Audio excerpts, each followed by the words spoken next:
konsentrik dairədən ibarətdir. Konsentrik dairələr və konsentrik hissələrin mərkəzləri eyni olan dairələrdir.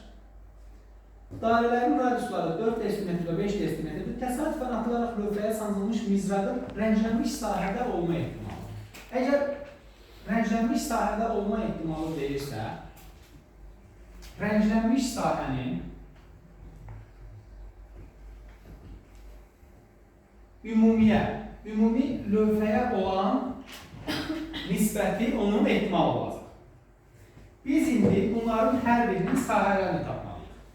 Yoldaşlar, ilk öncə radiuslarda, əgər biri 4 desimetrdir, o biri isə 5 desimetrdirsə, yəqin ki, böyüyünə, kiçiyinə uyğun gəlir.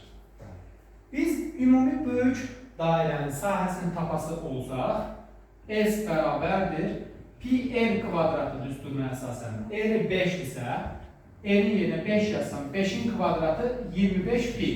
Bu ümumi sahədir. Bir də içəridəki altı hissə, yəni kiçik trapesiyanın, dairənin sahəsi var. Dairədə radiusu 4-dürsə, pi n kvadratına əsasən 4-ün kvadratı olacaq 16 pi.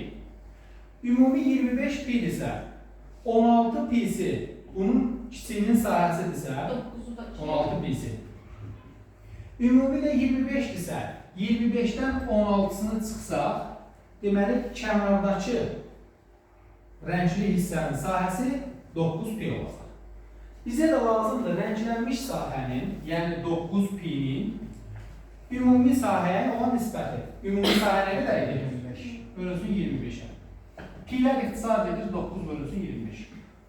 Əgər soruşsaydı ki, məsələn, rənglənməmiş sahəyə düşmə ehtimalı, onda rənglənməmişin ümumiyə nisbəti, yəni 16 pi-nin 25 pi-yə olan nisbəti yazarıq. Rənglənmişin soruşduğunu görə 9-un ümumiyə 25 pi-yə olan nisbəti. Cavab olacaq 25-də 9.